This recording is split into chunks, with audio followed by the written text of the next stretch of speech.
Hi, welcome, and thank you for joining me. I really appreciate you being here. I invite you, and for myself, I'm taking just a moment to become present. Take a breath in and just bring your energy back.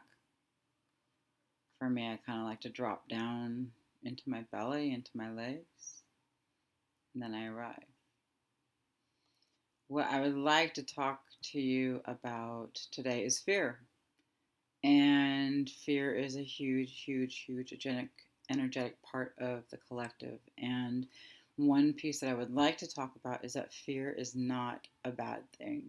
A lot of the way that the majority of the mainstream interacts with it and engages with it is like it's a negative thing for you to avoid, to kick away, and to overcome, and to bulldoze through. And I invite an alternative way of actually looking at fear. Fear, if you want to think as way back as primitive as even the very primal, I think cavemen think that they're going for survival, that fear was a good thing because their body would respond. Their breath would change. Their muscles would contract. They would get ready to run. They would get ready to fight if there was some type of threat in their vicinity. The same thing happens today. You hear of these stories of, I just read of one today about this girl who amazingly had so much strength to actually lift a vehicle enough that somebody who was crushed underneath it was able to slide out from underneath the car, or they were able to pull him out. And these feats of strength are possible because our body responds to crisis. It responds to fear. It responds to the life or death, a survival mechanism.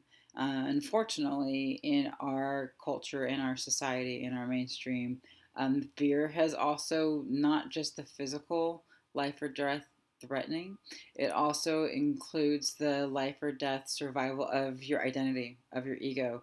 Think about when you're at work and you get shamed, or you're told you did something wrong by your boss. Then all of a sudden this fear of losing your job, of not doing it well, of not doing it good enough comes up for you. Maybe not. And what that does is it has the same body response as if there's a tiger in the forest, right? That your breath might get really short and shallow. Your muscles might tension up. A lot of people hold it in their neck and in their upper shoulders, and so that's why a lot of people have their neck, really tightness of neck, tightness of shoulders, is because there's so much of the stress is it's survival. There's something in there that is threatening to their being, threatening to who they are. And so what I'm inviting you to consider is, instead of just shifting the mindset and just instead of like reframing it and I can do this, I'm a great person, I'm amazing, is to actually go into the fear. What would it be like? Oh, I just felt everything drop.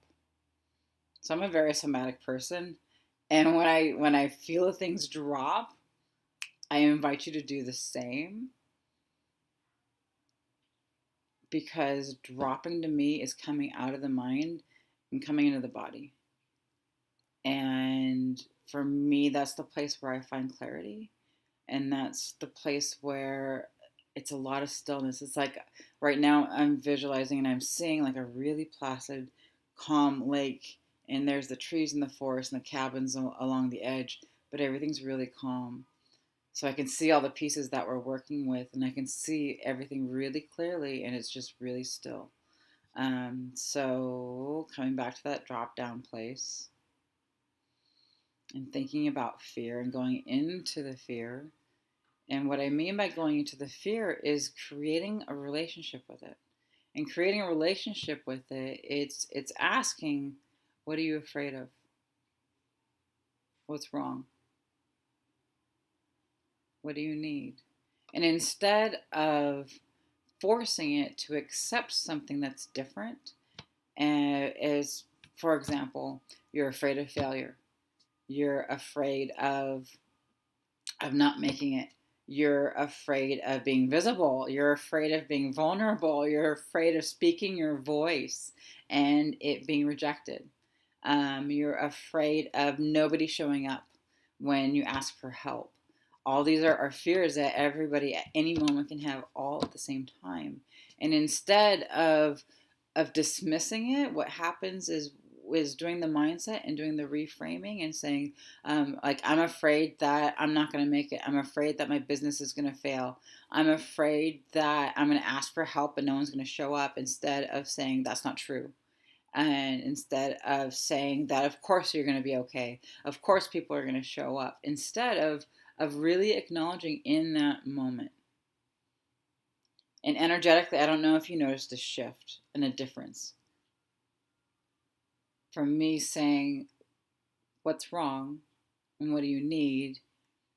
And the energy behind saying, it's going to be okay. You're fine. It's all right. Someone's going to show up.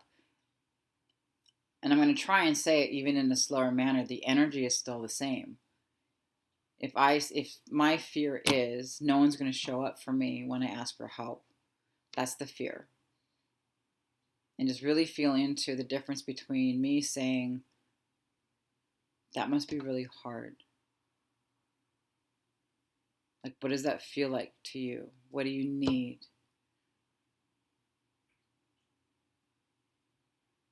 And then shift for a minute just to compare, what would it feel like if I'm saying that I'm afraid that if I ask for help, no one's going to show up for me. And I respond with, oh, everyone's going to show up for you. The right person will be here. Don't worry about it. It's going to be okay. You can do this. You're strong. Notice the difference. Like, for me, as I'm saying it, I'm going to name it, is there's a softness in what's wrong and what do you need. And so it's going with it. And it's so important, going with the flow, going with the energy, going with the place of ease. That's where the ease is. It may be uncomfortable and it may be really hard to look at what's underneath and what am I really afraid of? What's really underneath all these pieces? Because that, to me, that's the little girl that I was when my 6-year-old girl's coming out, my 8-year-old girl's coming out. And she needs to be tended to, just as the 39-year-old girl, woman that I am now. And the difference between that and then the energy of saying it's going to be okay and you're really strong and you're going to be fine. It's, to me, the experience I have with that is in conflict. Is like, here's my vulnerability, and then all of a sudden I have this forcefulness, it's going to be okay. You're going to be fine.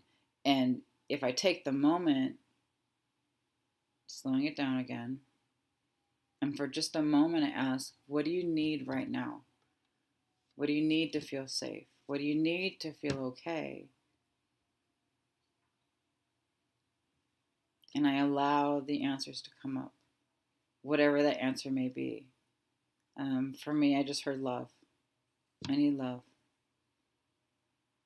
I need to be held. And so I will either do it myself, or I'll go find my sweetheart of a boyfriend to say, I really need to be just held right now. Or I just really need to hear these words. Can you say these words to me, that you are loved and you're doing amazing things? And it's a softness of dealing with the fear. And I invite you to explore and play with it. There might be pieces of a little bit of both that work for you.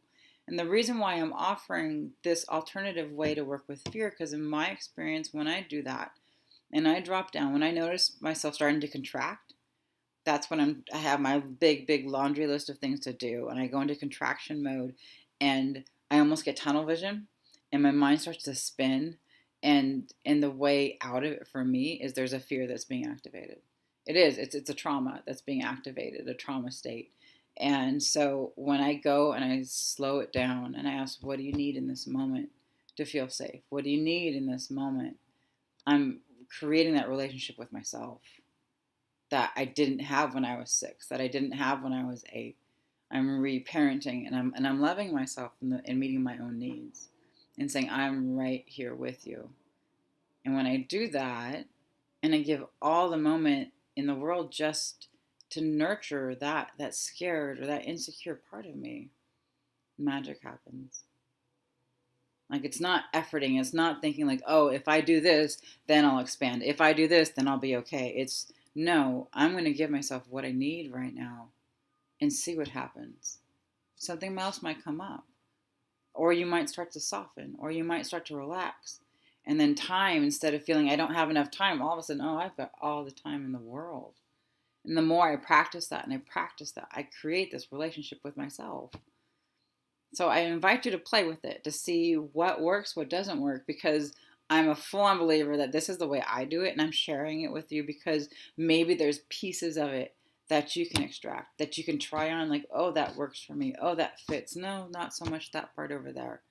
And that's what this world's all about. It's all about playing and seeing what you can really create. So with lots and lots of deep love and gratitude, I send my heart out there to you, and thank you for listening and sitting here with me. And lots of love. Any questions, anything else, you can check my site out at monicamartin.org. And I'm sending you all the blessings in the world. Much love.